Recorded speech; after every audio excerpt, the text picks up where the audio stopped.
आज हम पढ़ेंगे क्लास 10th के साइंस का chapter number 8 how do organism reproduce. हमें पहले क्लासेस में पढ़ा है कि लाइफ प्रोसेस के लिए एसेंशियल प्रोसेस क्या है, न्यूट्रिशन, रेस्पिरेशन और एक्सक्रीशन। और एक क्वेश्चन और आता है 6th क्लास में, how do you identify some living organisms. Living organism की आइडेंटिफिकेशन के लिए हम लिखते हैं कि वो ऑर्गेनिज्म जो मूवमेंट शो कर सकते हैं, रेस्पायर कर सकते हैं, एक्सक्रीट कर सकते हैं, रिप्रोड्यूस कर सकते हैं, उनको हम लिविंग ऑर्गेनिज्म, लिविंग कैटेगरी में इन्वॉल्व करते हैं। सो फर्स्ट हम देखेंगे why do organism reproduce. Organism reproduce क्यों करते हैं? Organism reproduce to continue the chain of life.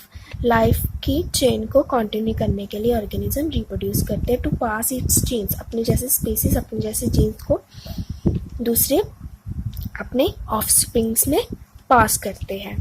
सो हम फर्स्ट देखेंगे reproduction. Reproduction is a part of life. Reproduction is the process of producing offsprings that are biological or genetically similar to the parent organism. Reproduction एक process है जिसमें offsprings होंगे, वो क्या होंगे, biologically और जेनेटिकली सिमिलर होंगे अपने पेरेंट्स ऑर्गेनिज्म के। सो जैसे एलिफेंट अपने जैसे स्पीसीज को ही बर्थ देता है, ह्यूमन बींग्स अपने जैसे स्पीसीज को ही बर्थ देते हैं जो बायोलॉजिकली और जेनेटिकली सिमिलर होते हैं, मीन्स उनसे मैच करते हैं। सो रिप्रोडक्शन के दो टाइप्स है, one is sexual reproduction and second is sexual reproduction.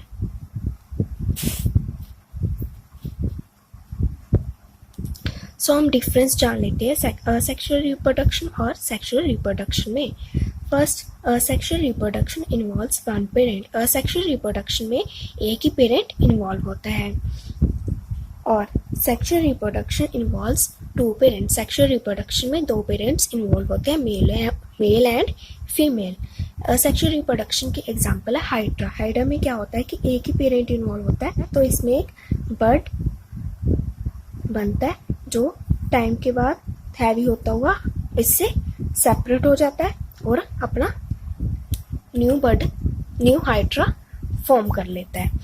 So second point है, it produce offsprings that are identical to the parents. ये जो इसके जो ऑफस्प्रिंग्स होंगे, मीन्स इसके जो स्पीसीज को ये बर्थ देगा, ये आइडेंटिकल होंगे। तो जब नया हाइड्रा बनेगा वो कैसे बनेगा, ये बड़ा होता जाएगा इसके जैसे, देन वो सेपरेट हो गए,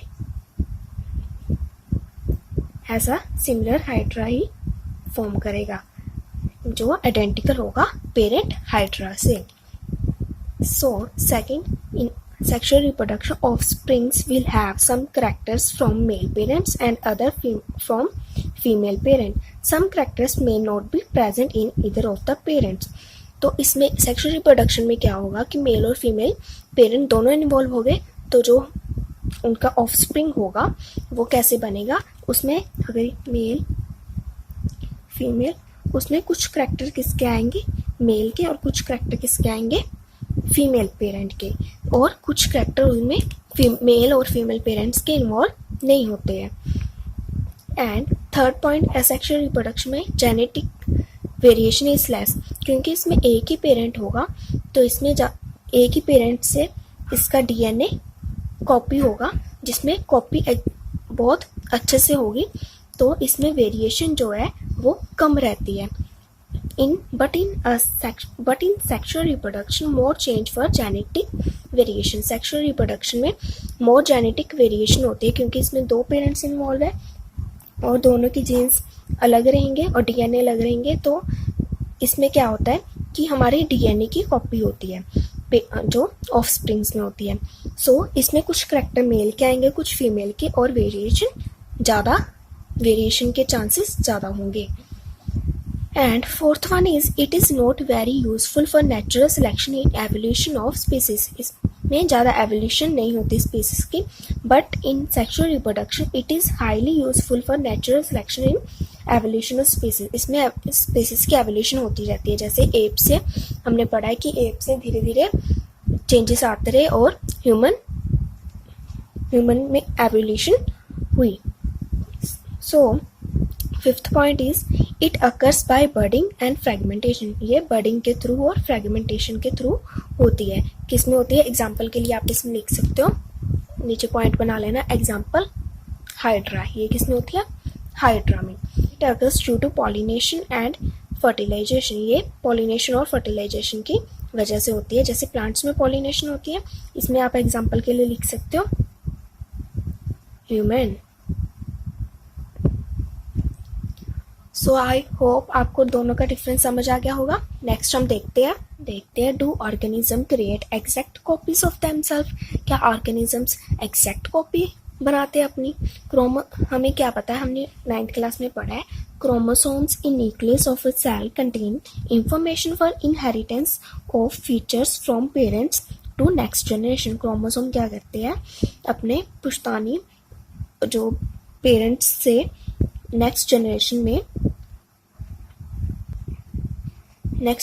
में इंफॉर्मेशन ट्रांसफ़र करते हैं in the form of DNA की फॉर्म में. सो डीएनए की फुल फॉर्म क्या है? Deoxyribose nucleic acid. तो बेसिकली क्या होता है, ऑर्गेनिज्म में एग्जैक्ट कॉपी क्यों बनती है?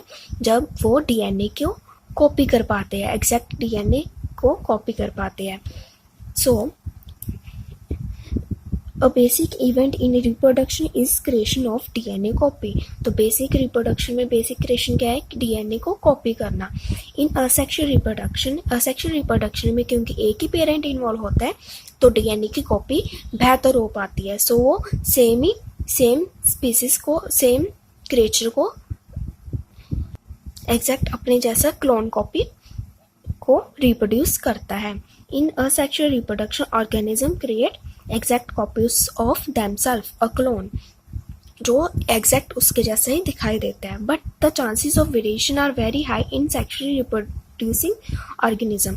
बट सेक्सुअली रिप्रोड्यूसिंग ऑर्गेनिज्म में क्योंकि 2 पेरेंट इन्वॉल्व हो गए तो जो डीएनए की कॉपी है वो मिक्स हो जाती है मेल पेरेंट्स और फीमेल पेरेंट्स से, जो एग्जैक्ट नहीं रहती. सो इसकी वजह से क्या रहती है, जो सेक्सुअल रिप्रोडक्शन में है एग्जैक्ट कॉपी बनने के चांसेस बहुत कम रहते हैं. देन हम देखेंगे next the importance of variation. Species में वेरिएशन क्यों इम्पोर्टेंस है? Variation in species help them to adapt themselves to that particular environment and give them a chance of survival. Variation जो है स्पीसीज में वो हेल्प करती है स्पीसीज को अडेप्ट करने में डिफरेंट एनवायरनमेंट्स को, और उनको ही सर्वाइवल में हेल्प करती है. तो जैसे कि रहता है हमारा जो एनवायरनमेंट है वो रेगुलरली चेंज होता रहता है. तो जैसे ही अगर अर्थ का टेम्परेचर इंक्रीज हो जाए तो कुछ स्पीसीज होते हैं जो कि ज़्यादा हाई टेम्परेचर पे नहीं रह पाते. तो अगर वो खुद में वेरिएशन खुद को उस टेम्परेचर के अकॉर्डिंग नहीं ढाल पाएंगे तो उनकी जो स्पीसीज है वो ख़त्म हो जाएगी. जैसे कि डायनासोर की स्पीसीज ख़त्म हो चुकी है क्योंकि वो अर्थ के टेम्परेचर के अकॉर्डिंग खुद के में वेरिएशन नहीं ला पाए. सो ऐसे ही अगर स्पीसीज में वेरिएशन ना हो तो वो स्पीसीज हमारी लुप्त हो सकती है. तो इसलिए स्पीसीज में वेरिएशन बहुत इंपॉर्टेंट है. तो कुछ स्पीसीज है वाटर में रहते हैं बैक्टीरियाज. अगर वाटर में कुछ यूजफुल बैक्टीरियाज रहते हैं, अगर वाटर का टेम्परेचर हमारा डिक्रीज हो जाए या इंक्रीज हो जाए तो उस टेम्परेचर के अकॉर्डिंगली अगर बैक्टीरिया अपने आप में वेरिएशन ना ला पाए तो वो बैक्टीरिया ख़त्म हो जाएगी. तो इसलिए वेरिएशन इम्पॉर्टेंट है स्पीसीज में. अगर वो अपने आप को उस टेम्परेचर के अकॉर्डिंग ढाल लेते हैं, अडेप्ट कर लेते हैं उस एनवायरनमेंट को, तो वो ईजिली सर्वाइव कर पाते हैं, ईजिली उस लाइफ में सर्वाइव कर पाएंगे. तो वेरिएशन बहुत इम्पॉर्टेंट है लाइफ के लिए. So variation plays a important role for survival. I hope आज के लिए इतना ही.